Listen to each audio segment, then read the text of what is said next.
ngo bararya abana ukazangiza ngo kirimo kirarya urarya umwana yakuriye yakumaze umva nujya gushyingira n'umukobwa wawe cyangwa nawe mukobwa nujya kwemera umuhungu ariko n'abahungu ni kimwe reka n'abakobwa batunaniye umuntu aricara hano ngo hari umukobwa uri muri Amerika uramuzi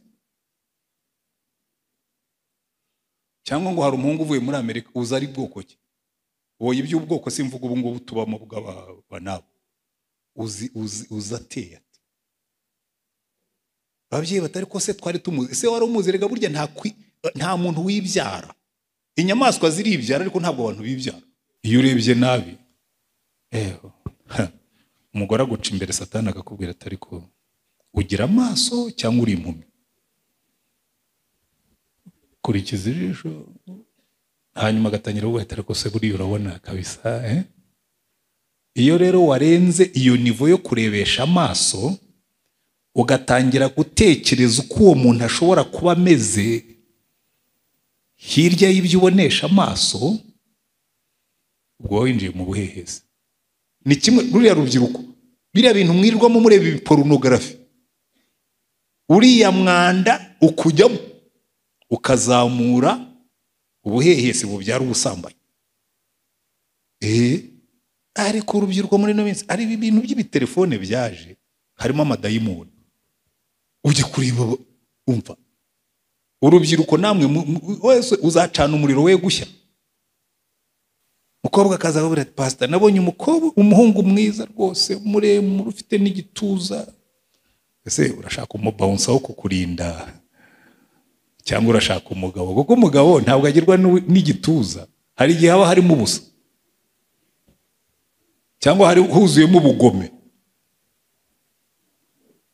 ntabwo ari ukubabeshya byemyirirwamo Imana ikakubwira ngo jye ndeba ku mutima niyo mpamvu ubwo reka mbwira abakobwa ariko ndabona ntabahari uyu munsi ntibahasenzera abakobwa bagiye ngaba ari ndababonye buriya reka mbabwire abakobwa banjye nujya gutoranya umugabo ujye utega amatwi abantu batatu sibyo uzabanza ariko umwe si umuntu uzabanza utega amatwi Imana yuruti Imana uyu muntu twuzura ariko ubwo ndabibwira n'ababyeyi kuko ati nari kuzamura n'ijipo ariko ndakubashye amaboko ye haje ibintu by'ibibara by'umukara arambwira ati ubu n'amaguru yanjye niko ameze wabaye ikize warahiye atoya ati ni umukandara umugabo nkubita akagukubita umukandara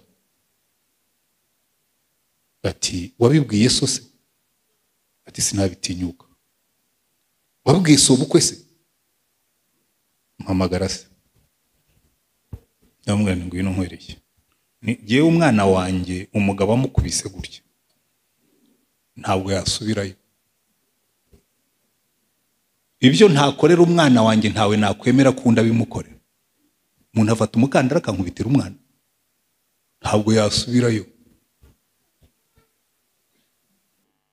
buriya rero umuntu ubaho azajya mu ijuru adatekereza isi abimbura mu maro ku isi ndetse wareba nabi ukayibamo umunyabyaha reka mbereke uko bikora ubu hari abantu benshi baba bicaye avuga ati reka mbe nkora ibyaha nimbona isaha yo kugenda yegereje nzasimbuka ngwe muri train ijya mu ijuru ntimurumva abantu bavuga gutyo ngo igihe bijya bintera n'agahinda muraho mwese reka mbanze nsaba imbabazi njya mbyigisha n'abandi bavuga butumwa iyo wakererewe nubwo ufite impamvu ba wakererewe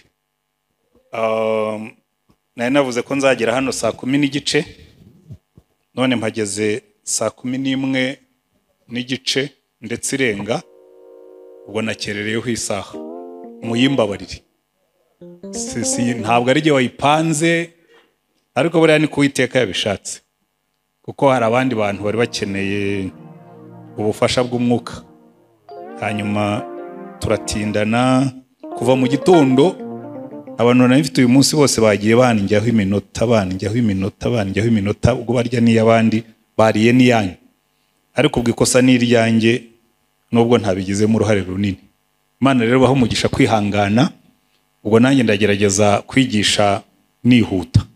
Amina.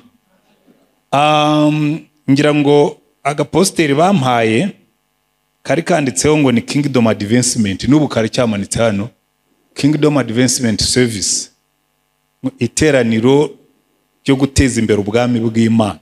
Haleluya. Ntabwo ndi bwigishe ku bwami bw'Imana, ariko ni ikintu cyiza iyo ngeze ahantu nkabona pastori yanditseho Kingdom, ndavuga nti hari ikintu Imana irimo gukora mu itorero ryayo, kubera ko buriya hari ukuntu twigishije ubutumwa butuzuye. Buriya ubutumwa bw'ijuru ntabwo ari bwo butumwa bwa Yesu. Ubundi Yesu aza mu isi, ibingibi ndabibaha ni ibintu byanditse muri Bibiliya. Nimureba muri Bibiliya zanyu, ntabwo Yesu yigeze yigisha ubutumwa bwiza bw'ijuru. Yigishije ubutumwa bwiza bw'ubwami bw'Imana. Agiye kwigisha abigishwa barabwira ngo nimusenga mujye musenga ngo Data wa twese uri mu ijuru, izina ryawe ryubahwe, ubwami bwawe buze. Abwira abigishwa be ngo banze mushake ubwami bw'Imana, ibindi byose muzabyongererwa. Kubera iki? Kubera ko ubutumwa yabwirizaga bwari ubwo guhindura isi igahinduka ubwami bw'Imana. Ariko twebwe tugeze ahubwo turabihindura, turavuga ngo isi ni mbi, ngo mukore uko mushoboye muzajye mu ijuru. Buriya rero umuntu ubaho azajya mu ijuru adatekereza isi aba imburamumaro ku isi, ndetse wareba nabi ukayibamo umunyabyaha. Reka mbereke uko bikora. Ubu hari abantu benshi baba bicaye avuga ati reka mbe nkora ibyaha, nimbona isaha yo kugenda yegereje nzasimbuka ngwe muri train ijya mu ijuru. Ntimurumva abantu bavuga gutyo ngo igihe bijya bintera n'agahinda. Umuntu akaba yarabaye mu isi ari umubyeyi wawe, ntuhamagare pastori ngo umubwire ariko pastor ujye udusura kenshi, uyu mubyeyi wanjye yumva ubutumwa, akagira gutya akajya muri koma. Bati muzehe ari muri koma, uze umwegere urebe uko wamubwira. Buriya rega nubwo atari yapfa, buriya arumva. Nubwo atavuga ariko arumva. Ugerageze umubwire, buriya arumva. Kajya ku gutwi k'umuntu. Rero rwose ijambo ry'Imana riratubwira ngo mwitegure guhura n'Imana, none niba unyumva neza ndagira ngo weze ubugingo bwawe, wakire Yesu nk'umucunguzi n'umwami, akwejesha amaraso ye. Urabwirwa n'iki ko uyu muntu yakiriye agakiza? Kuki utabimubwiye cya gihe yari acyumva, ukarindira ko ajya muri koma ukabona ushaka kumubwira ubutumwa? Kubera iki? Kubera ko twe twumva ko icy'ingenzi ni ukujya mu ijuru. Ariko ntabwo abantu babona yuko icy'ingenzi si ukujya mu ijuru, icy'ingenzi na advancement. Icy'ingenzi ni ugusunika ubwami bw'Imana, kuko umunezero wacu mu mibereho uba mu kubaho mu bwami bw'Imana. Ibi mpora mbibwira abakristo, ari igihe nicarana n'umugabo n'umugore kandi basenga, ariko we nabo ndabona nta barimo hano, ntabwo basenze. Umugabo n'umugore baricaye bari mu byaha kandi barasenga. Ukabwira ati ariko ko musenga ntabwo mubona ko ibi murimo, uretse no kuba bibatera agahinda, biranabateranya n'Imana. Ariko niki gituma umuntu ashobora kubana n'umugore we bakabana nabi kandi akumva ntacyo bimubwiye? Nuko avuga ngo nimbona ngiye gupfa nzasimbuka ngwe muri train y'Imana njye mu ijuru, nubwo ku isi nabayeho nabi. Buriya nimushobora kumva ukuntu abantu benshi babayeho nabi. Ubuzima bw'ibyambu bibabwire bene data, jewe nirirwa n'abanyabyaha. Ntabwo jewe ndi umunyabyaha wababariwe, nanjye ubwo ndiwe, ariko niriranwa n'abantu bakora ibintu ko muretse ruse ibi bintu mukora ntabwo mubona yuko birimo kuguhombya.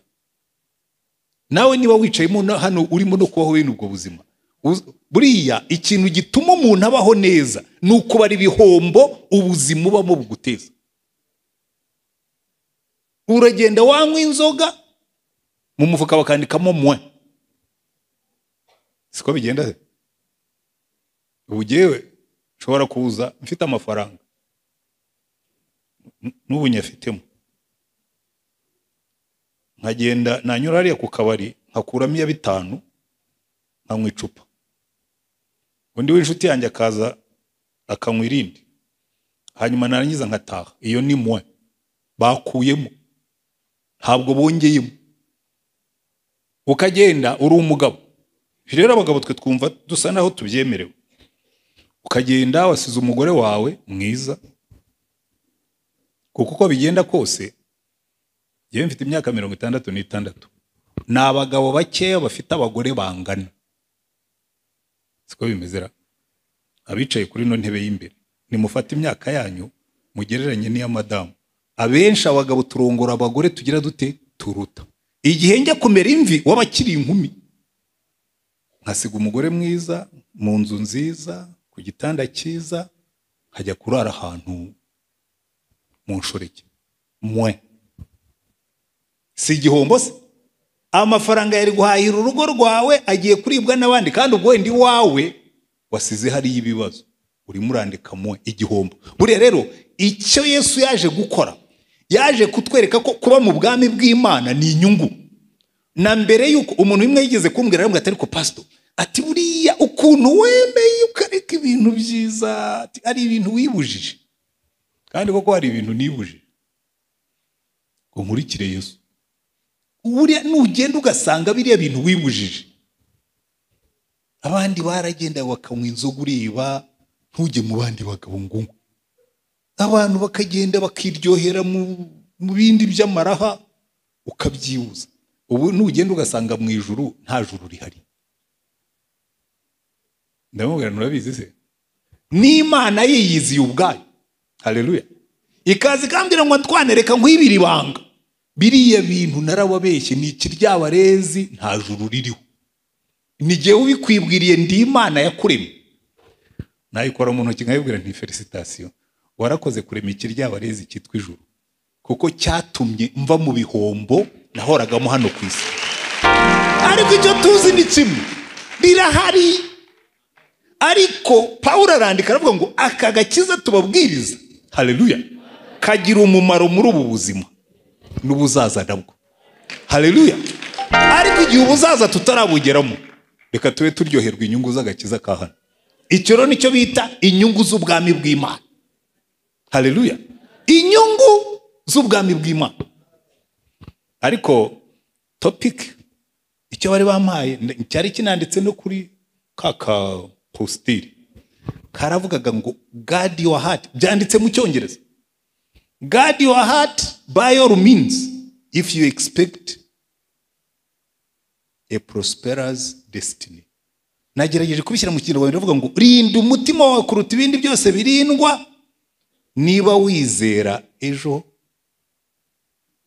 kumugisha. Haleluya. Ejo humugisha. Buriya rero hari ikintu gikomeye cyane abantu batajya batekerezaho. Ikintu cyitwa kurinda umutima wawe niba ushaka kugendera mu mugisha. Umutima, ndashaka kubanza kuvuga ku kintu cyitwa umutima. Agaciro k'umutima n'icyo umutima ushaka kuvuga muri Bibiliya. Haleluya. Ubundi buriya umuntu agizwe na dimension, abahanga b'abanyabwenge bazigira 3. Ariko burya ntabwo ari byo. Buriya umuntu agirwa na dimension 4. Dimension 4. Iya mbere ni iyi mubona y'umubiri. Iyi ni physical dimension. Dimension iki mbese ni igice cy'umubiri. Twese tuwuhuriraho. Uba ari muzima, uba ari urwaye, uba ari munini cyangwa ari mutoya, twese tugira umubiri. Sibyo? Dimension ya kabiri ikurikiyeho ni dimension yo bita intellectuel, ni ubwenge, ni ibitekerezo. Akenshi abantu bayitiranya n'iya gatatu ngiye kubabwira yitwa dimension y'amarangamutima, emotional.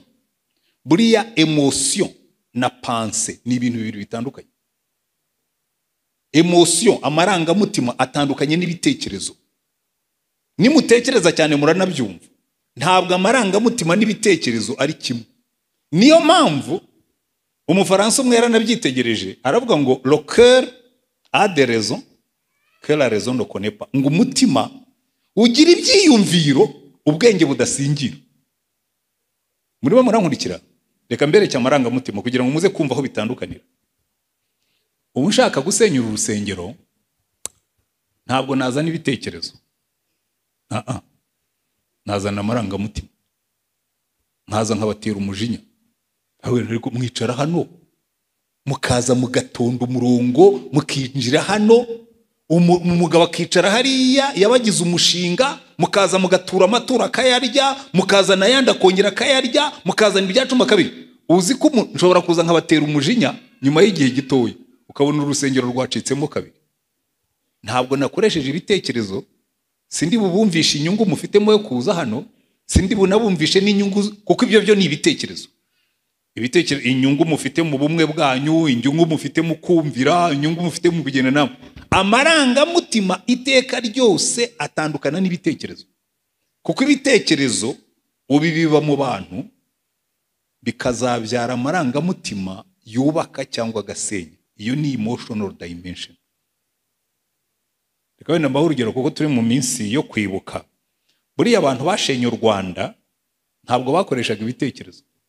Njye nari ndi hano. RTM ya radio Rutwitsi n'abandi bose bakoraga propagande ntabwo bazaga ngo babwire abantu ngo erega tekereza ahantu umuntu ashobora kuza akabwira abantu ngo inkotanyi zifite imirizo n'amatwi manini n'amazi atukura. Icyo ni igitekerezo. Ubundi uramutse uri umuntu utekereza by'ukuri ntabwo wakwemera ko hari umuntu ufite amatwi manini n'umurizo, ariko abantu barabyemera kumva ari nk'ibisimba. Kubera iki? Arimo ararema amarangamutima y'ubwoba. Kandi burya umuntu wese wagize ubwoba ushobora kumukoresha ibyo ushaka byose. Reka mbaho urugero. Mwari muzi yuko buriya 99% by'inzoka zitaryana. Buriya inzoka nyinshi nta bumara zifite. Mwari mubizi?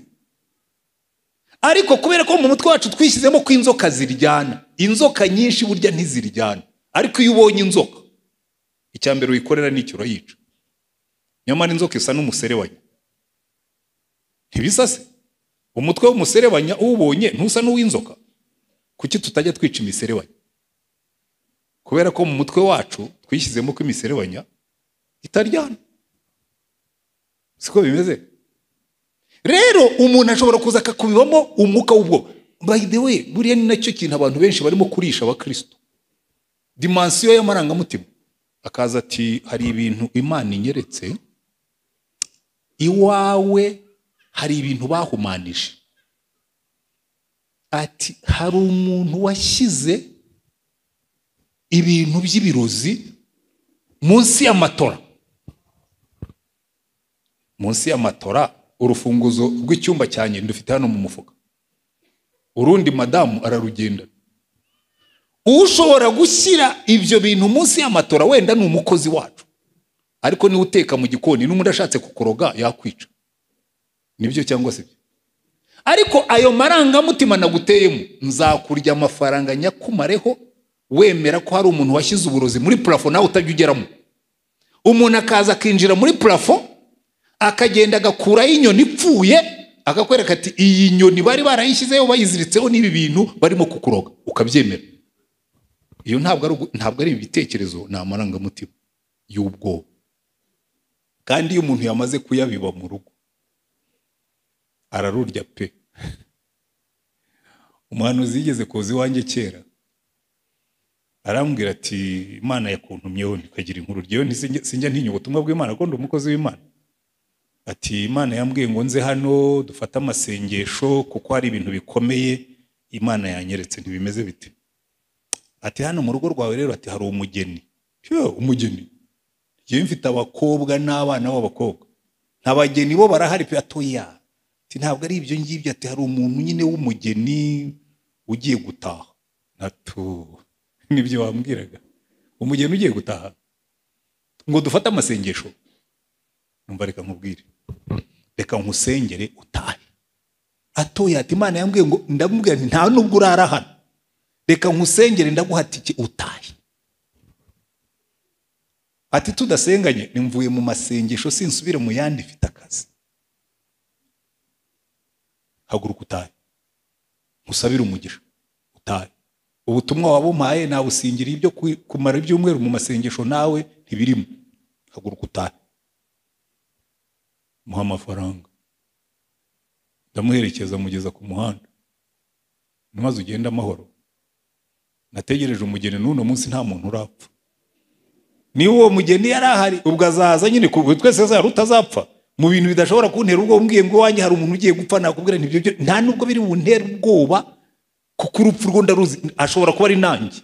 Uje ukambwira uteje uzapfa, nabwiriza hano nkuko ndimo kubwiriza, hanyuma nkabwira Imana ariko bambwiye ngo ejo uzampamagara ntegurira inzu yanjye aho mu ijuru ndaje.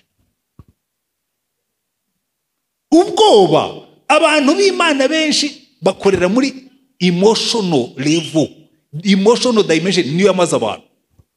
Umuntu ashobora kuzana akareba agahanura ati hari umuntu w'umurozi urimo hano, hari umuntu w'umurozi, nta muntu warwaye, nta muntu wapfuye, kandi mugatangira kumushakisha. Berega umuntu akaba umurozi, mukanamutinya mukanamuhunga. Ariko ubundi giye umurozi namutinyaho iki? Icyambere uwo murozi ntangaburira. Nibaza gusenga hano ari umurozi, ibyo nakazi ke. Ubwo Imana izamufatira makizwe wenda nicyo cyatumye amuza niba koko ari umurozi. Ubu nicare inge mu bwoba bw'umuntu utangaburira ngo araroga. Ngo rega ngo harubwo abuzana mu ntoki ngo akabugusiga. Intoki ze se we ntabwo ari umuntu. Niba zishobora kumfata, uburozi bushobora kumfata ubufite mu ntoki, ni we buzaheraho. Ariko kubera ko ntidukoresha logique, ntabwo dukoresha ibitekerezo, dukoresha iki? Amarangamutima. Kandi burya amarangamutima ntabwo atekereza. Iyo ni dimension ya gatatu, ariko reka nyihorere, sinibyo turimo kwigaho. Ndimo ndababwira ku mutima. Rinda umutima wawe kuruta ibindi byose birindwa, kuko amarangamutima burya niyo ategeka umuntu kuruta ibitekerezo bye. Niyo mpamvu uzabona umuntu arimo gukora ibintu bimwangiriza, uko ntabwo ubona ko ibintu bikwangiriza kuki udatekereza ngo ariko biraryoha. Amarangamutima gusa yimbura mu maro. Dimension ya kane, reka nihuta icyo niko kitinda kwa kugira ngo mbasobanurire gusa mwumva aho bitandukanira. Dimension ya kane ni dimension y'umwuka, kandi izo zose uko zikurikirana niko zitegekana. Itegeka izindi zose ni y'umwuka. Dimension ya kane itegeka zira zindi eshatu zose ziri munsi yayo. Kubera iki? Iyo nkijijwe nkakira umwuka w'Imana, n'amarangamutima yanjye ahita ajya ku murongo. Umuntu yaza yambwira ibiteye ubwoba, nkabwira ngiye mfite Imana itari ya kivumvuri, mfite Imana itari igishushanyo, mfite Imana nyamana kandi n'indeberera, nta kizantera ubwoba. Dimension ya kane itegeka ziriya zindi zose. Niyo mpamvu umwuka wera iyo yaje. Ahubwo ikibazo dufite muri ino minsi, abantu benshi bavuga iby'umwuka ariko nta mwuka uhari. Umwuka wera abantu benshi baramuvuga gusa, giye mparambwira abantu giye ndamukumbuye. No mu biganiro mfitanye na Yesu muri ino myaka, nawe numva Yesu dukiza ibintu byo kwipompa, dukiza ibintu byo kwitugatuga, duhe umwuka ufatika. Giye nkunda ibintu bifatika. Haleluya.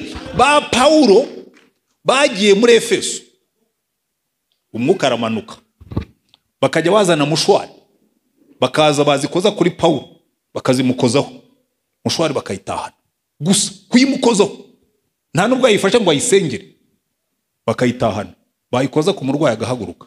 Uwo ni wo mwuka nshaka, ukora ibifatika, ukora ibigaragara. Petero w'umunyabwoba wihakanye shebuja aravuga turiya mugabo ndakicwa ndagatemwa, ntabwo muzi. Ariko ku munsi wa Pentecote amaze kuzura umwuka, ahagarara imbere y'abatambyi, ahagarara imbere y'abacamanza, ahagarara imbere ya rubanda, ibihumbi byateranye, aravuga ati wa Yesu mwishe mukamumanika hano, ubu Imana yaramuzuye kandi yamugize Kristo niwe mwami. Aho kugira ngo abantu bamutera amabuye, imbaraga ziramanuka ngo ibihumbi 3 bihano birakizwa. Undi munsi aragenda, umva umwuka nshaka ni beno. Undi munsi aragenda, burya Imana nayo igira utwayo tuntu tw'uducenga.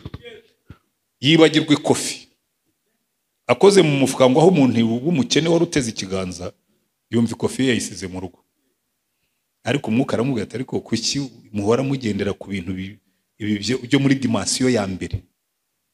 Uyu muntu hari ibintu mwahawe muri iyi minsi muheho. Aramubwira tumva rero nkubwire wa mugabo, ifeza n'izahabu ntabyo mfite, ariko ibyo mfite byo ndabiguhaho. Mu imbaraga z'umwuka haguruka mu izina rya Yesu. Umugabo arahaguruka yumva amaguru ararambutse agenda yiterera hejuru. Ibindi bihumbi birakizwa. Reka rero mbabwire, izo mbaraga izo ndimo gusaba Imana, iyo dimensiyo ya kane kuyinjiramo, kuko iriya dimensiyo itegeka n'iy'umubiri, itegeka iya mbere umuntu wari umugaye akaba muzima, itegeka umuntu wari warabaye umusazi agakira, ibisazi bikavamo, ibitekerezo bye bigasubira ku murongo, itegeka umuntu wari ufite amarangamutima yahungabanye akongera akakubwira ati ariko ubu ngubu sinkigira ubwoba, sinkihungabana, meze neza. Ko dimensiyo ya kane itegeka ziri eshatu zindi. Dimensiyo ya gatatu y'amarangamutima nayo itegeka ubwenge, igategeka n'umubiri. Ntimubizi se? Iyo umuntu yahungabanye mu marangamutima ye, aricara yari umukozi uzi ubwenge, kamuretse kutajya ku kazi, ngo numva ndi depressed, ndi deprime, ibitekerezo ntaho byagiye, ubwenge ntaho bwagiye, ariko depression ntiri butuma akora akazi. Yablotse dimensiyo intellectuelle, ibloka na dimensiyo physique. Siko bimeze. Ndetse iyo bimaze umwanya, abarimo hano bize iby'ubuvuzi n'ibindi, bazakubwira ngo hari indwara bita psychosomatique. Nagize ubwoba ndwara igifu, nagize ubwoba ndwara blood pressure, ngira ibintu by'imivuduko, nagize ubwoba ndwara palpitation, umutima ugatera cyane. Kubera iki? Amarangamutima yanjye yategetse umubiri ahagarika n'ibitekerezo. Amen. Dimensiyo ya kabiri y'ibitekerezo nayo itegeka iya mbere, ibi bifatika by'umubiri. Dimensiyo y'ibitekerezo niyo mpamvu abaganga bakora imiti bagakora n'ibindi. Dimensiyo y'ibitekerezo intellectuelle itegeka umubiri. Umubiri wo burya njya numva abantu bavuga ngo wa mubiri we ngo uzabura, nkaho ariko uyu mubiri murawurenganya. Uyu mubiri ni umugaragu wa ziriya dimensiyo zindi zose zisigaye zitagaragara. Kuko ibitekerezo n'umutima byenda kusa n'ibituranye, umwuka akajya hejuru, umubiri ukagaragara. Siko bimeze? Umubiri ni iyo mbareba ubu ngubu icyo mbona, hari umuntu uvuga ngo ariko ngo hari igihe pastor akureba ukagira ngo aragusoma mu mutima. Ahubwo nta muntu ushobora kugusoma mu mutima. Burya niyo nkureba cyane nkukanuriye, mba ndeba umutwe wawe gusa n'igihimba, nta kindi mbona. Ibitekerezo ntabyo mba mbona. Washwi, nta muntu ushobora kugusoma mu mutima uretse Imana yonyine. Iyo nkureba mbona mu maso gusa. Umwana umwegeze kubaza pastor Impyisi atarapfa, aramubwira ngo ariko ngo ubonye umukobwa w'umutima mwiza ngo n'uburanga bwiza ngo wahitamo iki? Aramubwira ngo iki kigoryi, ngo buranga ngo niba n'uburanga bwiza ubu bureba ngo umutima mwiza se wawerekwa nande? Ariko igihe yamubwiraga umutima ntawe ubona, ariko utegeka iby'inyuma. Niyo mpamvu rero batubwira ngo rinda umutima wawe kuruta ibindi byose birindwa. Reka noneho twinjire muri Bibiliya kugira ngo izo dimensiyo ubwo munazisobanukiwe. Uriya Bibiliya yo nayo uko ivuga mu Migani 23:7 baravuga ngo uko umuntu atekereza mu mutima we niko ari. Sibyo? Uko umuntu atekereza mu mutima we niko ari, kuko ibitekerezo bigaburira amarangamutima. Amarangamutima agahindura ibitekerezo byawe. Uko utekereza niko uhinduka. Niyo mpamvu biri tubwira ngo rinda umutima wawe, ariko turaza kubigeraho kuruta ibindi byose birindwa. Kuko uko umuntu atekereza mu mutima we burya niko ari. Imigani 23:7. Reka noneho tugende systematically. Imigani 23:7 haratubwiye ngo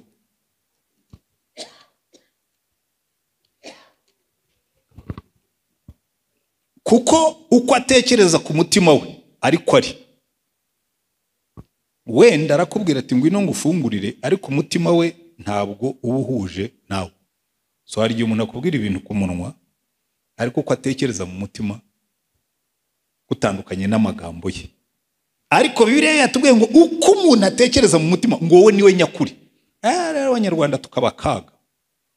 Umunyarwanda murahura mugahoberana ati Yesu ashimwe mwene data, kandi ubwo mutima avuga ataragapfaraga uragira neza. Umuntu akazakora ikintu kwezi uyu muntu ko twari mwene data, ko twasenganaga, ko twakundanaga, angenje ati buryo uko atekereza mu mutima niko ari. Ibyo akubwiza umunwa nibiwe n'umutima. Niyo mpamvu natwe Imana iratubwira ati ko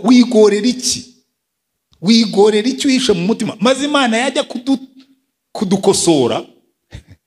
Muribuka Samweli yagiye kwimika Dawidi, yareberaga muri dimensiyo ya mbere, abona ibisore byiza bifite igihagararo. Arabireba muzaniye Aminadabu, aravuga ati kabisa uyu musore yavamo umwami. Bana bavuga ati uyu nguyu shyira ku ruhande namugaye. Bazana Eliyabu, nawe yari umusore mwiza ufite ibigango, aramubwira ati ariko nawe mushyire ku ruhande namugaye. Bazana Shama, bageze kwa gatatu Imana iramubwira ati ariko umva rero nkubwire Samweli, hari icyo tugiye gupfa. Wowe urareba igihagararo, genda reba umutima, kuko buri ikintu kitwica muri byose, muri ziriya dimensiyo zose, twe tureba iya mbere y'igihagararo. Mukobwa akaza akubwira ati pastor, nabonye umuhungu mwiza rwose, muremure, ufite n'igituza. Ese urashaka umubounce wo kukurinda cyangwa urashaka umugabo? Kuko umugabo ntabwo agirwa n'igituza, hari igihe haba harimo ubusa cyangwa hari huzuyemo ubugome. Ntabwo ari ukubabeshya, byemyirirwamo. Imana ikakubwira ngo je ndeba ku mutima. Niyo mpamvu ubwo reka mbwira abakobwa, ariko ndabona ntabahari uyu munsi ntibasenzera. Abakobwa bagiye ngaba ari ndababonye. Buriya reka mbabwire abakobwa banjye, nujya gutoranya umugabo ujye utega amatwi abantu batatu, sibyo? Uzabanza ariko umwe si umuntu, uzabanza utega amatwi Imana. Yuruti Imana uyu muntu twuzura.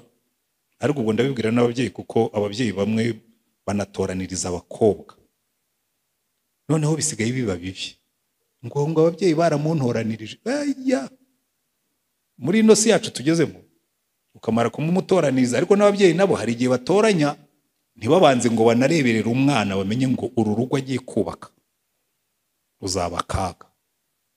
Uyu muhungu urabizi ni umusinzi, umuhaye umukobwa wawe. Nigeze gucyaha umubyeyi umwe, umukobwa yaraje arambwira, ariko na papa we twari kumwe, ndamwazane ko bambwira ko usigaye ugira imico mibi. Cyagenze biti?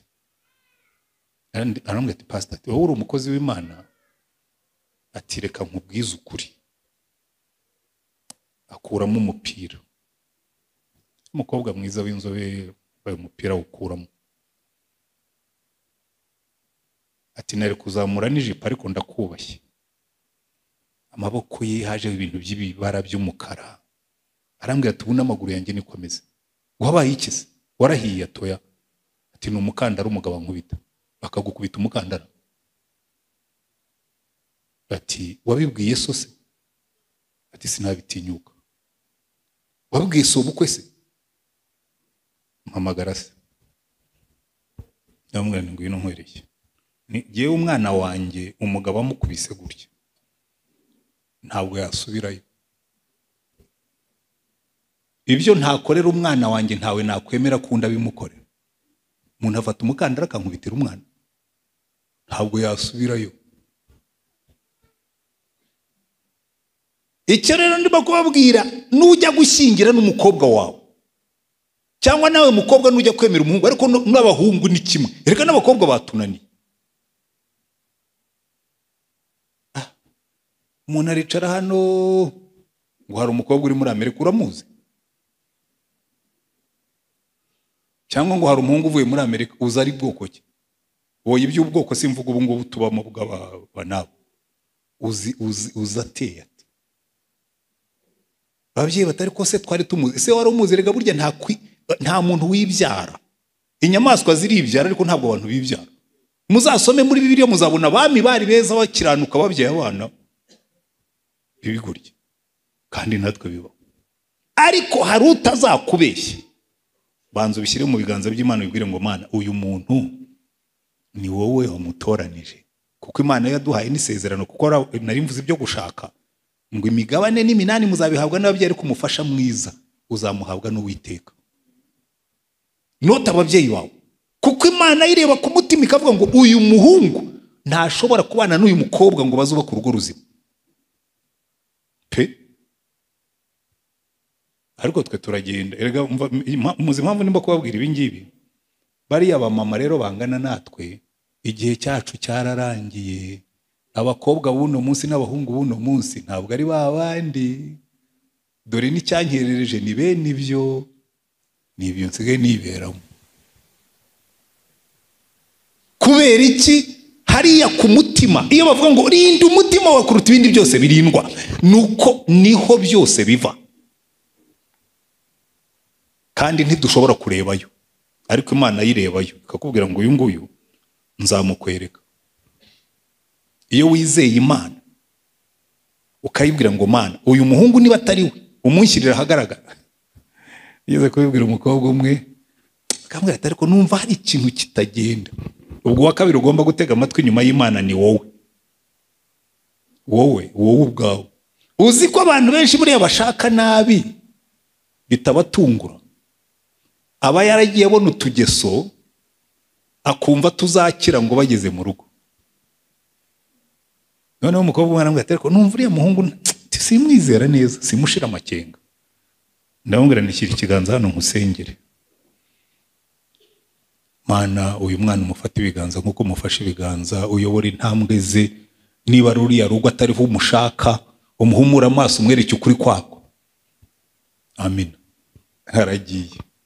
Umunsi umwe rero yaragiye ku kazi atwaye computer, baramubwira ati tugiye kuri tere, uyu munsi ntidukorera mu biro. Ageze imbere yo kwa fiance, yari ku kamoto. Abwira motari ati buhagazeho gatoya nkwereke mbanze n'ikizi iyi computer. Agiye kwa fiance aho acumbitse, arakomanze, umukozi aramukinguriye, abona umukozi arakonje. Abona umukozi rwose ahise akonja, aramubwira ati sari mu nda, ati ariko abura uko abimubwira. Aba yatanije, aragiye no kurugera komanze, umuhungu ntiyakingura, kurimo mbizi wakinguye. Umuhungu abonye urusaku rwaye rwinshi arakingura, umukobwa arebyemo abona haryamyemo undi mukobwa. Yarambwiye ati computer nayo kubise ku rutugu, motari ndamubwira ngo katunsubize mu rugo. Ati umuhungu nahise mukatira burundu. Umuntu turenda kwimariya araranye n'undi mukobwa mu gitanda, ati ubwo se umuntu utangiye kunca inyuma tukira abafiyanze hazavamo iki? Niwizera Imana izakwereka ukuri kw'abantu bose n'ibintu byose. Ariko ibyo ngibyo sibyo ndimo kwigisha, we nabibwiraga ko Imana ireba ku mutima. Ubwo kuko nari mfashe urugero rw'abakobwa n'abahungu, ujye ubwira Imana ngo Mana munsuzumire. Ariko nawe ujye ufungura amaso, nawe wisuzumire. Umutima wawe igihe ukubwira ukanga kuwutega amatwi. Number 3, ujye utega amatwi abandi bantu, cyane cyane abagukunda. Babwira utari kuriya muntu mumuzi mutemeze gute, kuko inshuti zawe nyanshuti zizakubwiza ukuri. Kuko ikigira umumaro muri byose ni umutima, kandi Imana ikakubwira ngo ndahakurebera. Amen.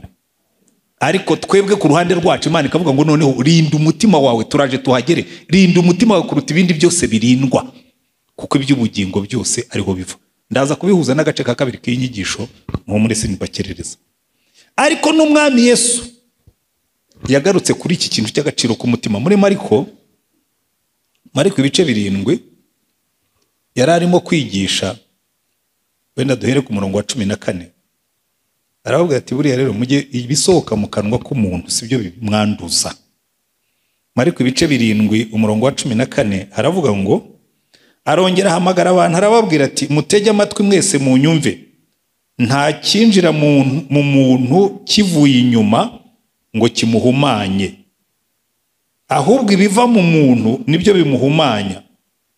Niba hari umuntu ufite amatwi yumva niyumve. Nuko avuye mu bantu yinjira mu nzu, abigishwa be bamubaza iby'uwo mugani. Nawe arabaza ati mbese namwe ntimugira ubwenge? Ntimuzi yuko ikintu kinjiye mu muntu kivuye inyuma atari cyo kimuhumanya, kuko bitajya mu mutima we ahubwo kijya mu nda kikanyura mu nzira yacyo? Uko niko kubonezwa kw'ibyo kurya byose. Aravuga ati ibiva mu muntu nibyo bimuhumanya. kuko mu mitima y'abantu mu mitima y'abantu havamo imigambi mibi, guheheta no gusambana, kwiba no kwica, kwifuza kubi no kugira nabi, uburiganya n'iby'isoni nke, ijisho ribi n'ibitutsi, ubwibone n'ubupfu. Ibyo bibi byose biva mu muntu nibyo bimuhumanya. Niyo mpamvu turaza kubibona ibi bintu Yesu avuze bihumanya umuntu ni nabyo byica prosperous destiny, nibyo byica umugisha w'ubuzima bwacu n'ubw'abandi. Muraza kumva umugisha wo gukiranuka, kubera yuko rimwe na rimwe ntabwo abantu babitekerezaho ngo bavuge bati ariko kuki Imana itubwira ngo jya urinda umutima wawe kuruta ibindi byose birindwa? Kuko ibi byose tumaze gusoma Satani ahora bibunza, ahora abunza ubuhehesi. Ubuhehesi abantu bamwe ikinyarwanda ntibakizi neza. Iyo bavuze ubuhehesi n'ubusambanyi biratandukanye. Ubuhehesi ni bya bindi yavuze ngo iyo umuntu arebye umugore akamwifuza, kandi abagabo iyo ndwara turayirwara twese, nanjye ndimo. Iyo urebye nabi umugore aguca imbere, Satani akakubwira ati ariko ugira amaso cyangwa uri impumyi, kurikiza ijisho, hanyuma agatangira kuvuga ati ariko se buriya urabona kabisa. Iyo rero warenze iyo nivo yo kurebesha amaso, ugatangira gutekereza uko uwo muntu ashobora kuba ameze hirya y'ibyo ubonesha amaso, ubwo winjiye mu buhehesi. Kuko ikizakurikiraho uzatangira kurambura ikiganza, tangire gukabakaba. Twigeze kuvuga ubutumwa ahantu hari umugabo w'umunyamahanga. Uriya abanyarwandakazi bafite ukuntu ari beza, abakobwa bacu ni beza pe, nanjye ndabafite. Hari igihe mbareba nkabwira ngo abakobwa rwose ndi fier yuko mfite abakobwa beza. Ni beza. None rero umugabo, umukozi w'Imana rwose yavuze ubutumwa ariko abakobwa bamuca imbere bikanga, kajya bakomaho rwose. Abana baratubwira ati rero mutubwire uriya mugabo akizwe n'ibiganza bye bikizwe, ye kudukubita kubibuno. Kandi abantu bajya bafatwa icyo rero nicyo, ibyo si ubusambanyi, ni ubuhehesi. Ariko ubuhehesi nibwo bubyara ubusambanyi, kuko buba burimo kugaburira umutima, bukazamura andi marangamutima. Ni kimwe ruriya rubyiruko, biriya bintu mwirirwamo mureba porunogarafi, uriya mwanda ukujyamo ukazamura ubuhehesi bubyara ubusambanyi. Ariko urubyiruko muri no minsi ari ibintu by'ibitelefone byaje, harimo amadayimoni. Nyama ahubwo ikibazo mfite nuko ari amadayimoni arimo arafata abapastori. Muri Amerika bakoze ubushakashatsi basanga 3/4 by'abapastori bagwa mu cyaha cy'ubusambanyi. Barabanjije kureba ibyo bintu by'urukozasoni bya porunogarafi.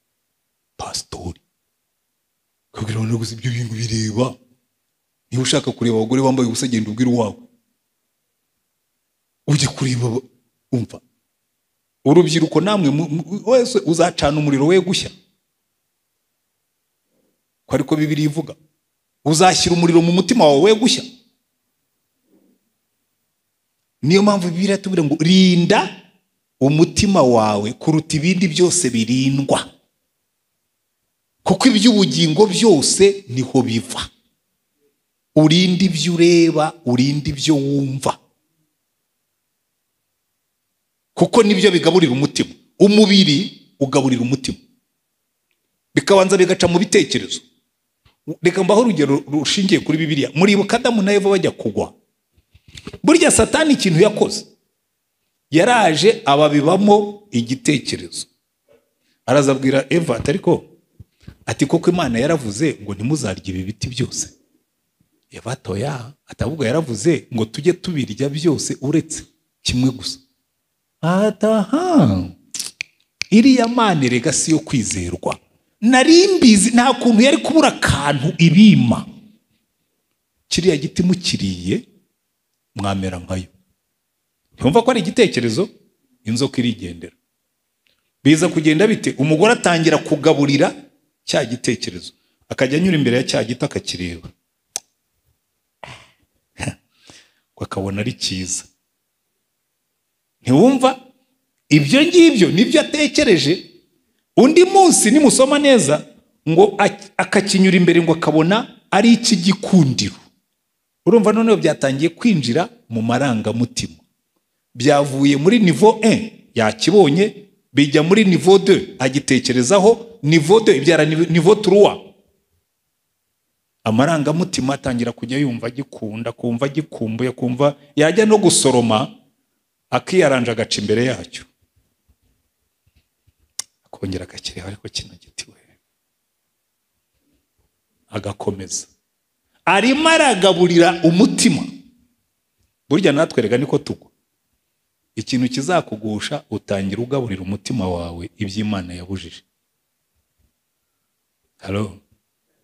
Ariko sinabakonjesheje ra ko ndeba mukonje. Murimo murakurikira?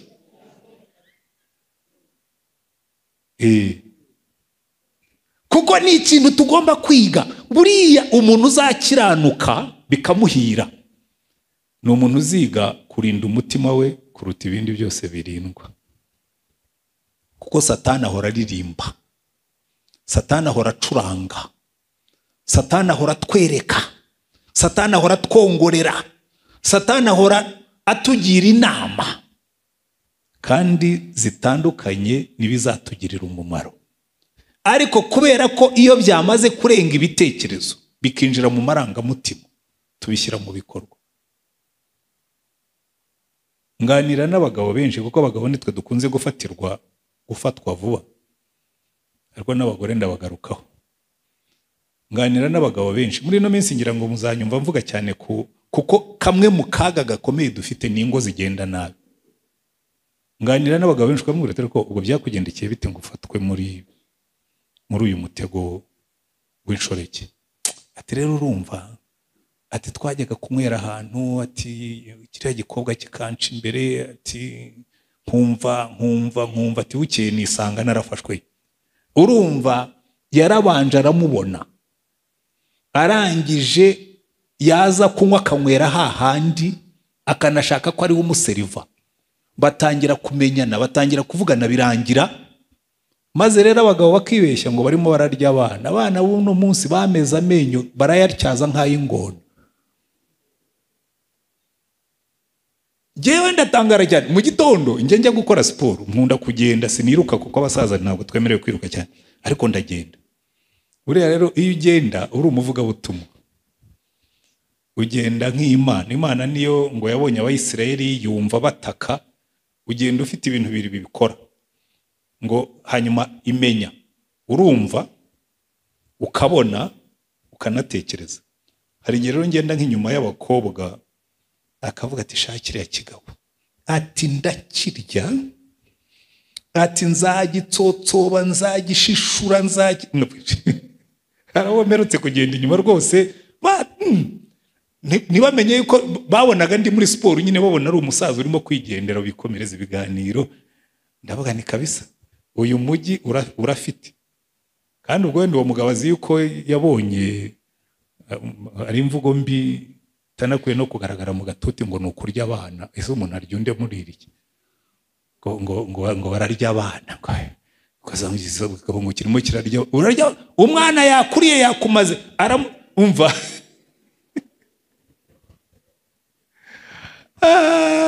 Jewe numvise uwo mukobwa abwira mugenzi we, ndavuga ntiwandangira uyu mugabo ngo muburire mubwire ntiwowe urapfuye.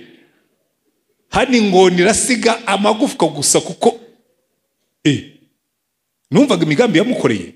Ndavuga ntuyu nguyu nadasigarana ubukene agomba kuba afite umutungo mwinshi. Ariko biza bite? Muri uko kubanza ukabona umuntu ukamutekerezo, bikafata amarangamutima yawe, warangiza ukagwa mu byaha. Imana kuvuga ngo ujye urinda umutima wawe kuruta ibindi byose birindwa. Niwumva Satani atangiye kukuririmbira, ujye uzimya. Uburyo Satani rijwe ndariza aho rijyana. Kuko Yesu yatubwiye ngo biriya byose biva mu muntu nibyo bimuhumanya. ariko ikintu ngiye tugiye kurebaho rero, twakora dute ngo tugendere mu bitekerezo n'amarangamutima biduhesha umugisha? Buriya ikintu abantu batarabona neza, Bibiliya bitubwira neza. Hari ahantu Pawulo yandikiye Abakolosayi mu bice 3 by'Abakolosayi, aravuga ngo mwebwe mwapfanye na Kristo, muzukana nawe. Twebwe twapfanye na Kristo, tuzukana nawe, turi ibyaremwe bishya. Noneho aratubwira ngo nuko rero niba mwarazuranywe na Kristo, mujye mushaka ibiri hejuru, aho Kristo ari yicaye iburyo bw'Imana. Mujye muhuza umutima, mujye muhoza umutima kubiri mu ijuru, kubiri hejuru, atari kubiri mu isi, kuko mwapfuye kandi ubugingo bwanyu bukaba bwarahishwe na Kristo mu Mana. Kandi ubwo Kristo ari we bugingo bwacu azerekanwa, namwe muzahera ko mwerekananwe nawe muri mu bwiza. Harimo inyungu. Aravuga ati buriya niba mwarapfanye na Kristo mukazukana nawe, mujye muhoza ibitekerezo byanyu kubiri hejuru, aho kubihoza kubiri mu isi. Aha rero niho abantu benshi bibeshya, bakibwira ngo rero ngo buriya ngo barokore, ngo bavuga ngo ntugomba gutekereza ngo iby'isi. Oya, iby'isi turabitekereza, turanabikorera, ariko ntibidutegeka. Amen. Amafaranga, Imana iravuga ngo amafaranga ngo nagwira ntazagutwara umutima, ukayakorera rwose, warangiza ukabwira Imana ngo rero Mana, ayo mafaranga umpaye. Hari umuntu yewe ari principe ngira ku bintu by'amafaranga, nkunda no kuyigisha abakristo kuko nayikuye muri Bibiliya. Jewe buriya gukoresha ziriya dimension zose uko arenye biranyungura cyane. Jewe wanshyira hose nakora. Umbwiye ngo njye kuba umucuruzi, uzi ubwonko bwanjye bushobora kubara amafaranga anayapangira, hayabyaza umusaruro bikunguka. Nuko Imana yanshyize mu gipastori, ubundi nari kuvamo umucuruzi bigakunda. Nari kuba umwarimu, cyakora we naranamubaye, kandi aho nigishije hose byacagamo. Icyo wampa gukora buriya hari iyo umaze kumenya ziriya dimension zose uko ari nyuka zizamura zikaringanira, ukagira umubiri muzima. Erega niyo ndimo kugenda mu gitondo ugira ngo magenda kugira ngo wenda ngo ngira gasura. Oya, iyo ngenda mu gitondo mbwira Yesu nva rero ibi birenge bihagarara igihe kinini, mbwiriza ubutumwa, wongeremo imbaraga. Nimpagarara amasaha 3 sinzagagare, aya mavi yanjye uyashyiremo imbaraga, hanyuma ninkukorera rwose, nkukorere nzarinde nsaza nkigukorera umubiri ukiri muzima. Consecration. Ibitekerezo ukabifata ukabigomororera Kristo, ukamubwira ngo ibi bitekerezo byanjye. Ari abantu bazakora ko umuntu nkaho ufite doktora ukaba waragiye mu gipastori, buri usi igihombo cyenda umukozi w'ubwami bw'Imana. Kera muri 1994 umuntu w'inshuti yanjye yarambwiye ati urero ibintu byatunganye, tujye muri débat politique, kandi we rwose bizacamo na problème kuko ndabongera nti Yesu yarambwiye ngo tuzakorera kino gihugu. Ibitekerezo byo simbibuze, tuzakorera kino gihugu, ariko giye sinzakorana namwe muri ziriya nzego. Atoya, ariko ntukaba umuswa.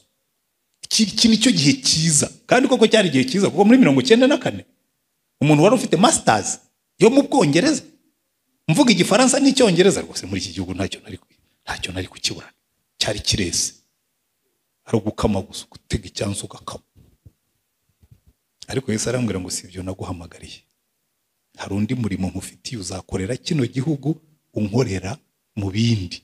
Suko biriya mbigaye, hari abandi nzabishyiramo, ariko we ngushyize muri ibi, nguma muri ibi. Noneho abantu bakaza kuvuga ngo ibyo bitekerezo wabipfushije ubusa. Oya, ibyo wagomororeye Kristo ntabwo biba byapfuye ubusa. Ibitekerezo wagomororeye Kristo ntabwo biba byapfuye ubusa, kuko aho ngaho ukora hari abantu bahakenewe bagomba kuhakora. Ibyo ufashe ukabiha Kristo nawe arabitubura bikaba umugisha. Izi dimension zose rero zo uko ari enye, jya uzifata, ufata umubiri wawe. Kanongere ngaruke kuri babakobwa, rega sigaye mbibasira cyane. Ariko n'abahungu ni kimwe, rega nabonye bamwe bicaye hari abandi bicaye hano. Abahungu b'abasore beza bumva ko ibintu by'Imana atari by'urubyiruko. abakobwa beza garase umukobwa usa nanjye ubwo ngubwo nawe yajya gukizwa. Umukobwa usa nawe ahubwo niwe ukwiriye gukizwa. Ubwiza bwawe bugashimisha Imana, ukabushyira ku gicaniro ukabwira Imana ngo Mana, ubu buranga bwanjye mbushyize ku gicaniro, nzaba mwiza ku bwawe kuko nicyo wandemeye. Hari ahantu Imana ivuga ngo nimunzanire abantu banjye niremeye ngo bampeshe icyubahiro.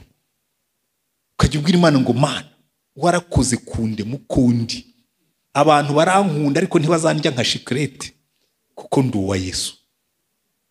Ukaba umusore mwiza, abakobwa bakagukurikiza amaso, ukavuga ngo ya jewe nzaba umusore mwiza ariko sinzigera mpemukira Yesu, ngo urukundo rw'abakobwa runkure mu rukundo rwa Yesu. Kandi n'abagabo n'abagore ni nkuko nguko. Hari ukuntu kuba umugore mwiza muri Kigali bisigaye ari akaga. Muzambaze jewe wiriranwa nabo byateje ibibazo. Uyu mujyi urimo Banabali na Banabaline bashiki babo. Ubu ngo Banabaline ntimuzamusanga muri Bibiliya, n'izina nashyizemo kugira ngo ubugoryi bw'abagabo bufatanye n'ubugoryi bw'abagore. Dusigaye dufite Banabali na bashiki babo nita Banabaline. Usanga ubwiza n'ubutunzi Imana yabahaye, aho kugira ngo bibubake ahubwo bibasenyera bikabasenya. Ubwo n'ubunabali n'ubunabaline. Ariko iyo wamenye Yesu, ibyo byose ukabimwegurira, muhoze umutima muri mu ijuru atari mu biri mu isi.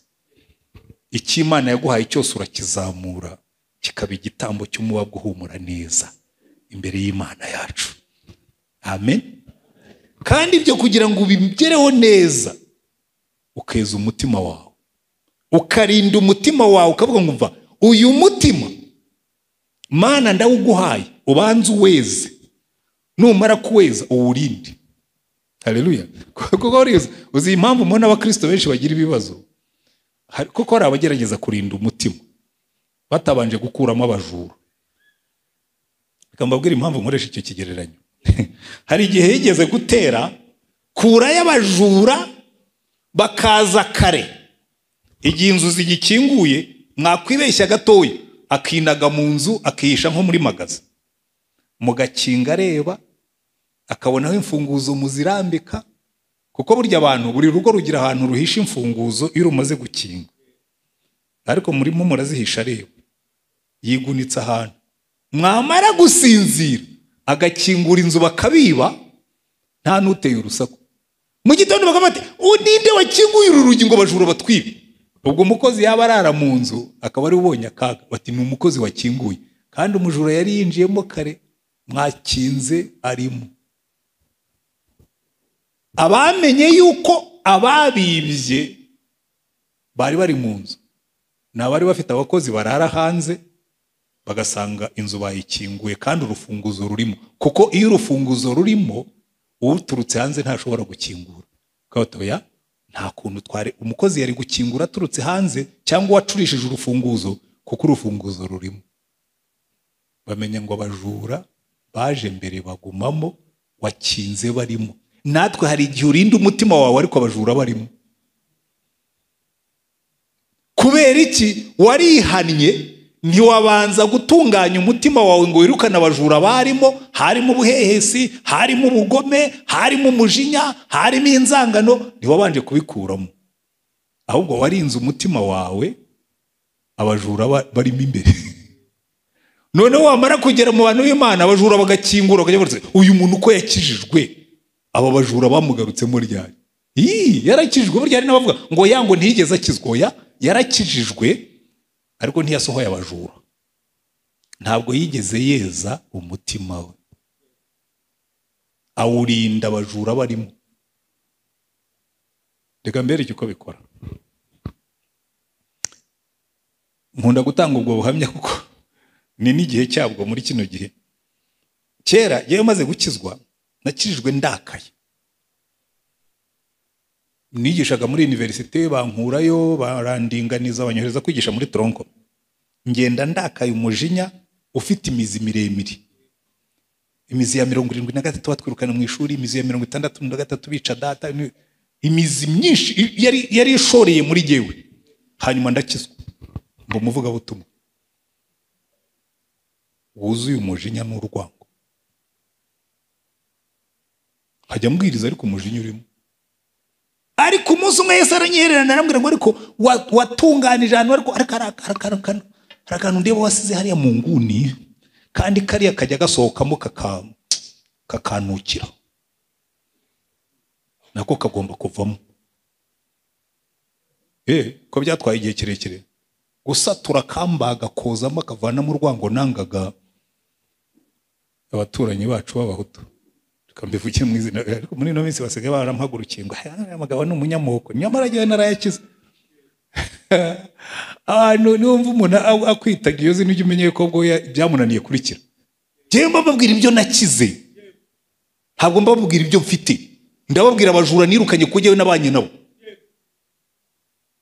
Abajura ugakizwa karimo, kakajya gapfunuka kakakubuza gusinzira, kagapfunuka umukozi yaza gusaba akazu kakamwima kubera yuko n'ibindi nk'ibyo bitari byo mu bwami bw'Imana.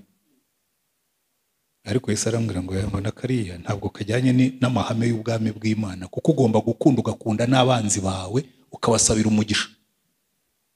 Halo. Ubu bwami tuvuga kingdom advancement, ubu bwami tuvuga ntabwo bworoshye, ni ubwami budusaba guhinduka. Niyo mpamvu batubwira ngo umuntu yari muri Kristo Yesu aba ari icyaremwe gishya, ntabwo ari umuntu, oya ni ikindi cyaremwe. Ni umuntu kuko afite umubiri w'umuntu ariko afite umutima w'Imana. Haleluya. Kingdom advancement buriya gutangira gutekereza icyo ikintu cya mbere. Rero icya mbere uhoza umutima ku biri mu ijuru. Icya kabiri ubanze urebe ni warogeje umutima wawe ugakuramo iby'Imana idashima byose. Hanyuma icya gatatu kinakomeye aricyo kiduhesha umugisha. Abantu benshi barakizwa ariko ugasanga ibitekerezo byabo biracyari bigufi. Gutekereza ibitekerezo byagutse byo mu bwami bw'Imana, ibitekerezo byagutse. Buriya nkunda umugabo witwa Yabesi ngo nyina yamubyariye mu gahinda, amwita Yabesi, bivuga ngo ni mubabaro cyangwa gahinda. Ngo ariko maze kuba mukuru yagura ibitekerezo bye, aravuga tumva Mana tubyumve kimwe, agura imbago zanjye, icyamukampa umugisha ukagura imbago zanjye, ukuboko kwawe kukabana nanjye ukajya undinda ibibi ngo bye kumbabaza. Icyo rero mbikundira ngo ni ukuwiteka amuha ibyo yasabye. Amen. Buriya ngiye nkunda abantu batinyuka, agatinyuka akavuga ati Yesu aha niho navukiye ariko siho nzasazira. Buriya ikibazo tugira muri Afurika, abantu benshi bariyakiriye, bavukiye mu basinzi bakira ko ari abasinzi, bavukiye mu bintu by'ubusambanyi bumva ko nta yindi nzira, bavukira mu bukene bumva yuko ari uko bigomba kugenda. Urumva iwacu nta n'umucuruzi wigeza iwacu, nta n'umwarimu wa primaire, mbese akakurondorera impamvu atagomba kuva muri icyo kigero giciriritse, kuko atinya gutekereza ibitekerezo byagutse. Yankoni inkuru nigeze gusoma ahantu ngo igisiga cya Kagoma ni igisiga kinini, ngo kigeze kuva mu cyari kikiri umushwi kigwa mu cyari cy'inkoko, kireranwa n'imishwi y'inkoko, kikajya kigenda gikura, ariko cyakura kikabona ntigisa n'izindi nkoko, ariko kubera ko cyakuranye nazo kiba inkoko ariko kikagenda nabi. Burya muzarebe Kagoma iyo igenda hasi igenda gutya, kuko amaguru yayo ntiyaremewe kugenda ku butaka, iyo yaremewe kuguruka. Ngo bukeye hacaho Kagoma hejuru, ibona ikintu kimeze nk'ikikagoma kiri mu nkoko. Urabona uko irazira cy'uburisha, ukora iki mu nkoko hano? Ati cyewe ndi inkoko. Aba ni ba petit frère na ba auntie na banko. Hano turi inkoko, tuba hariya mu kizu turi inkoko. Aravuga ati ariko wowe ntabwo uri inkoko. Terega nkwereke tukubita amababa ho gatoya. Aterega giwe nakubwiye ngo ndi inkoko, nakubwiye ngo kubita amababa gikubita gatoya, aribwe tukomeza ukubite cyane. Gikubise kibunano cyo kirimo kirazamuka. Ayiwe ati kubita cyane tugende. Inkoko zigiye kubona zibona Kagoma ngiye yazamutse yagiye. Ubundi twebwe natwe nuko tugomba kumera. twe turi abantu bo mu bwami bw'Imana. Tugomba gutinyuka gutekereza, kuko baratubwira ngo kwizera ni ukumenya ibyizerwa ntushidikanye ko bizaba. Haleluya. Ariko abantu baragenda kwicara akiyakira mu buswa bwe, akiyakira bati ngewe rwose ntacyo nashobora. Imana ikakubwira ngo rega n'ubundi ntabwo ukeneye kubishobora, nzaguha umwuka. Kuko ndenda kurangiriza kuri iryo jambo rivuga ngo muzahabwa imbaraga umwuka wera nabazaho. Buri ikintu abantu batasobanukiwe, kubera ko ibintu byose twabishyize mu rusengero. Ntabwo bazi yuko iyo umwuka amanutse, iyo Yesu atanze isezerano akavuga ngo muzahabwa imbaraga y'umwuka wera nabazaho, umwuka araza agatanga imbaraga muri ziriya dimensiyo zose uko ari enye. Ndabeshya se? Reka mbahe ingero zibafasha. Reka mpere kuri ya dimensiyo ya mbere y'umubiri. Muzitegereze abantu umwuka yajeho. Umwuka yaje, ndabaha ingero ebyiri gusa. Umwuka yaje kuri Eliya ku musozi wa Karumeli, ngo abwira Ahabu ngo cebura urugende n'amafarasi, ngo kuko imvura igiye kugwa. Ngo Ahabu akubita amafarasi bariruka. Iyi farasi igenda kilometero 96 ku isaha. Urumva iyo speed kabisa iba ari hejuru. Nuko ngo Eliya amaze gukurura imvura, ngo aracebura asiga amafarasi bamusanga Yezereli. Yagenze ate? Wabonye umuntu wiruka agasiga ifarasi mu mbaraga z'umubiri, mu mbaraga z'umwuka. Haleluya. Imbaraga z'umwuka ziramanuka zigatanga imbaraga mu mubiri. Umuntu w'Imana akagira imbaraga, ukamubona afite imbaraga z'uwo muntu, zire imbaraga zikura he ko tubona tananirwa, ko ukamubwira ngo ni imbaraga z'umwuka zidukoreramo. Muzahabwa imbaraga. Noneho ibyo mabwira gutekereza ibitekerezo byagutse muri izo mbaraga. Buri umwuka wera iyo bigeze mu bitekerezo, ibyo dukora byose aturusha kubimenya. Haleluya. Niyo mpamvu Paulo yandikira Abakorinto, buri umuntu wari wasobanukiwe cyane ibintu by'umwuka ukuyemo Yesu, uwamwanditseho cyane ni Paulo. Aravuga ngo buriya ngo iby'amatwi y'umuntu atigeze yumva, iby'amaso y'umuntu atigeze abona, ngo n'iby'umutima w'umuntu utigeze utekereza, ngo ibyo ngibyo ngo Imana yabibikiye abayikunda.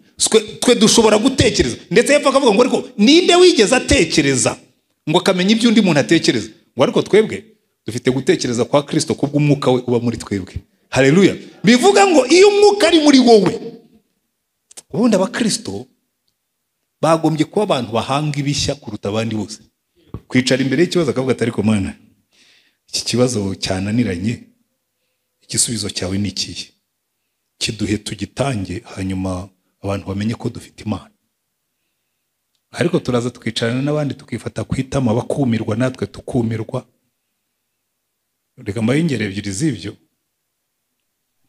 Hari igihe umwami Berushaza ikiganza cyanditse ku rukuta, bahamagara ngo abahanga bose b'i Babuloni baraza bati muze mudusomere kibiriya bintu byanditse hariya biravuga ngo iki. Bakaza bakabireba bati mu ndimi zose twize, ruriya ntabwo ari urwa hano ku isi. Hanyuma bageze aho umukecuru umwe aravuga ati ariko hano hari umusaza uri mu kiruhuko cy'izabukuru.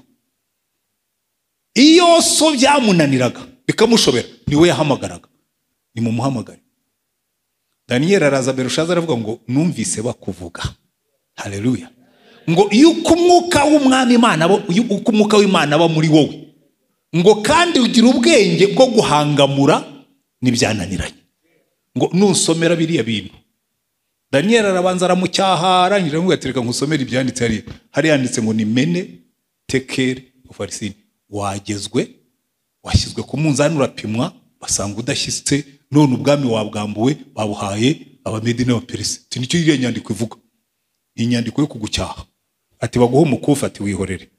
Ngo iryo joro ngo Abamedi n'Abaperesi bafata ubwami bwa Berushaza. Ariko Daniel yashoboye guhangamura ibyari byananira. Muribuka Yosefu ari muri Egiputa, buriya ni nayo nkunda cyane kurutaho, kuko isa n'ibyacu. Dukeneye abantu bameze nka Yosefu muri ino myaka. Ibihugu byacu birakennye, ibihugu byacu bifite ibibazo, ariko baragenda bahamagara Yosefu ngo yari ari muri gereza. Farawo aramubwira tumva rero peti, bambwiye yuko rwose uzi gusobanura inzozi, narose inzozi none zananiye abanyabwenge. Nahamagaye abahanga mu by'ubuhinzi ngo bansobanurire ukuntu amasaka y'iminambe yari amasaka y'imishishe agakomeza akanamba. Ati barambwira ngo ibi ngibi muri botanike bize, muri agriculture, muri agronomy, ngo amasaka ubundi arya ibivuye mu butaka, ntabwo ajya arya ibivuye mu kirere. Ngo ayo masaka saha hano ku isi. Ariko narose inka z'iminambe indwi, inka zibyibushye zirakomeza ziba iminambe. Hamagara aba veterineri bize ibintu bya zootechni na zaki, baraza barambwira ati reka da, izo nka zirya inyama, ariko nabonye izo zisigaye zizirya. Izo nka zirya inyama ubundi ntaho ziba. Inka ubundi ni herbivore, ntabwo ari carnivore, ntabwo zirya inyama. Aramubwira ati reka izo nzozi zisobanurwa kimwe, Imana irimo irakwereka ibindi bintu. Ibyabo batekereje si cyo bivuga. Iki gihugu kigiye kugira uburumbuke buzakurikirwa n'inzara. Niki ibyo bibyibushye n'ibinanutse bivuga. Ariko dore strategy ivuye mu ijuru. Shaka umuntu w'umunyabwenge ahingishe Egiputa yose, basarure, amuhana quantity, bajye babika 1/5 cy'ibyo basaruye kuri iyi myaka yose y'uburumbuke, bizabatunga muri icyo gihe cy'amapfa. Farawo baravuga ati sasa ngo afata impeta ye ahindukiza amaso areba mu bari bamukikije, aravuga ati muri aho mwese ninde wundi ufite ubwenge nk'ubwuyu nguyu ngo muhiye impeta? Buri hari ikintu gishimishije iyo umutegetsi avuze gutyo ubwo aba yafunze umuntu.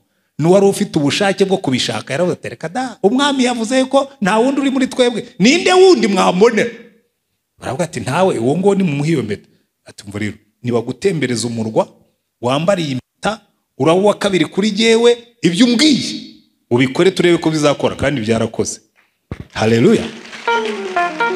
Dukeneye abo bantu batekereza ibintu byagutse kubera ko bafite umwuka w'Imana utuye muri bo. Amen. Ariko noneho dukeneye, iyo ni dimension intellectuelle, ariko na dimension emotionnelle.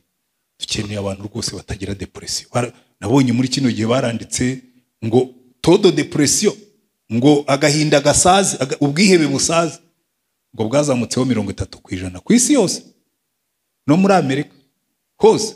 Isi yose irihebye, ariko hari abantu batajya biheba.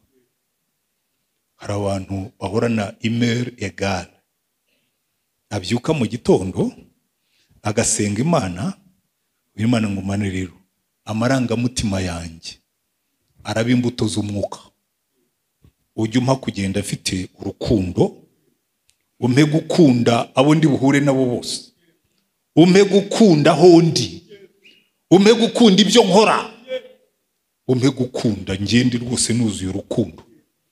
Yabwira abantu b'abarozi n'abantu bagira mukushi ku mutima ntabwo baba barasenze irisengesho, kuko ngiye numva ukuntu umuntu agenda akanyura ahantu akagenda ahekenya amenyo afite umujinya, kandi nahoze nsenga ndi mu mwuka. Nusenga mu gitondo ujye ubwira Imana ngo mva rero Mana, suka imbaraga kuri izi nivo zose uko ari enye, maze umpa urukundo, umpa amahoro. Ugira depression gute kandi umwuka atanga amahoro? Umpa amahoro, kandi amahoro Yesu atanga ni ibintu bimeze nabi. Barakubwira ati we bimparire, wowe twara amahoro, ibiguhangayitse bimpe utwara amahoro, hanyuma umpe n'ibyishimo. Cyabwira abantu ariko se buriya abadamu muri hano wabaha umugabo umeze gutyo ntimwamukunda? Umugabo ugukunda, umugabo umunyamahoro, umugabo uhora anezerewe uri joyful, ese wa muntu uza akagukirigita akagusetsa ukavuga uyu mugabo kabisa umunezero utashye mu rugo. Ninde mugabo utakwishimira gutunga umugore umeze gutyo? Umugore wuzuye urukundo, wuzuye amahoro, wuzuye ibyishimo, wuzuye imbaraga, ufite ibitekerezo bizima. Hanyuma mu mibanire ngo tujye kwihangana no kugira neza no kugwa neza n'ingeso nziza.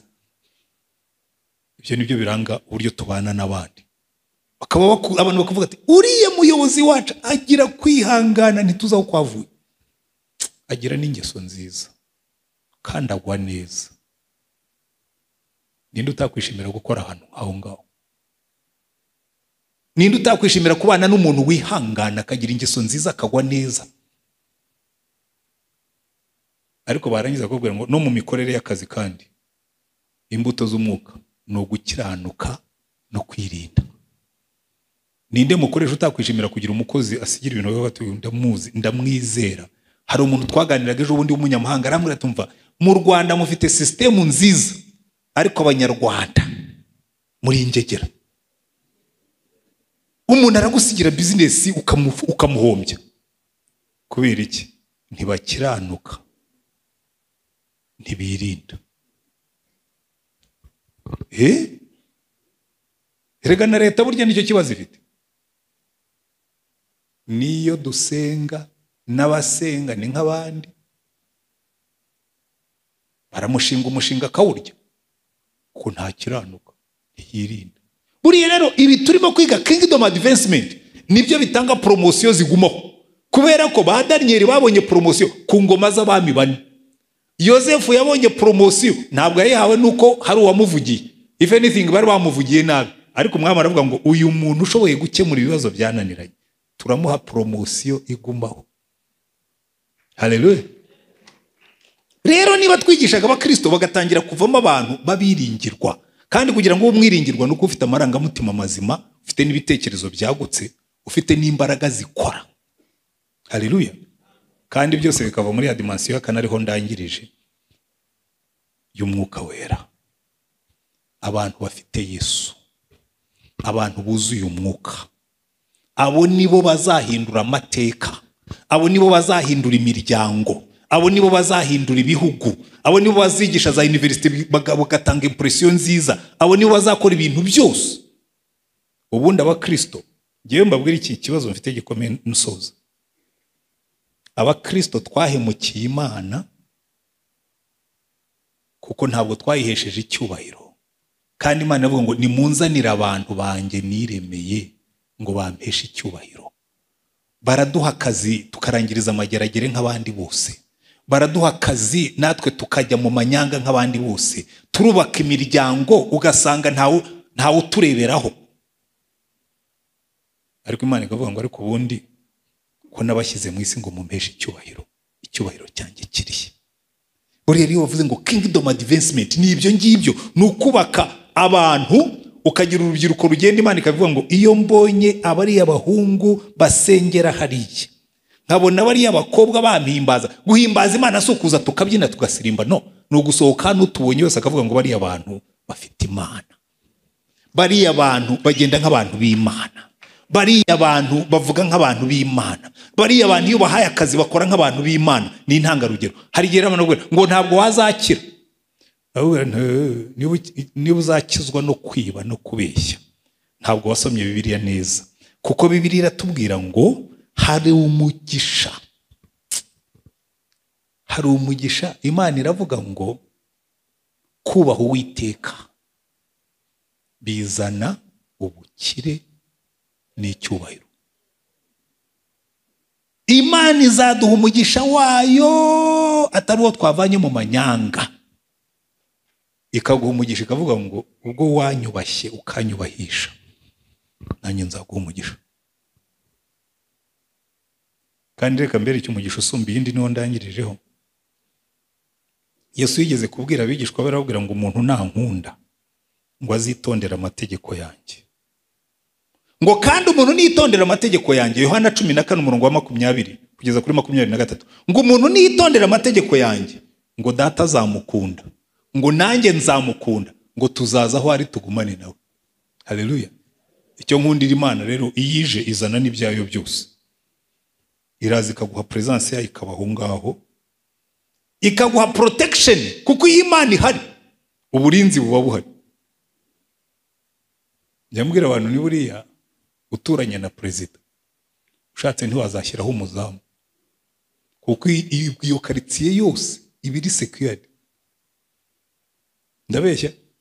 Nangegera ishobora gutinyuka kuza gucaracara muri quartier ituyemo umukuru w'igihugu. None utekereza iyo hatuye umwami w'ijuru. Buriya nicyo cyatumye uza Imana imukubita, yarambuye ukuboko ajya gukora. Imana ivuga, marayika aravuga ati wowe urashaka gukora ku cyubahiro cy'Uwiteka, kubita umuntu arapfa. Hari ibintu bitegera Imana kuko hari abamarayika bashinzwe kuyirinda. Rero iyo Imana yaje iwawe ubwo n'uburinzi birazana. Haleluya. Ariko ikiruta Imana yaje iwawe na provision n'amahawa araza. Muribuka Eliya yagiye ku mupfakazi w'i Sarefati, yaramubwira ati genda umvugira agatsima ukanzanira, ati nsigaranya agafu kari buvuyemo agatsima kanjye n'uyu mwana twarangiza twipfira. Aramubwira ati suko bizamera, Imana yinjiye iwawe we. Ngo bariye imyaka 3 kubwo guhaha k'Uwiteka. Yanifuza abakristo nk'abo bazazana Yesu, tukazana Yesu aho dukora, tukazana Yesu mu nzira aho tugenda, tukazana Yesu mu ngo iwacu, tukazana Yesu igihugu kikamenya ko dufite Yesu, tukazana Yesu aho tunyuze hose bakabona Yesu. Ubu jewe ni nayo urwo rugamba afitanye na Yesu, ariko so urugamba rukomeye. Niryo sengesho ryanjye.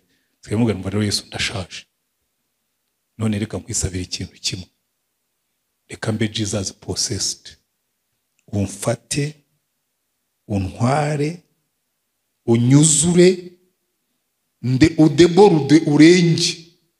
Kuko nigeze kumusaba ngo nkorere photocopy nse nawe, arambwira ngo ya uzagenda uhinduka buhoro buhoro,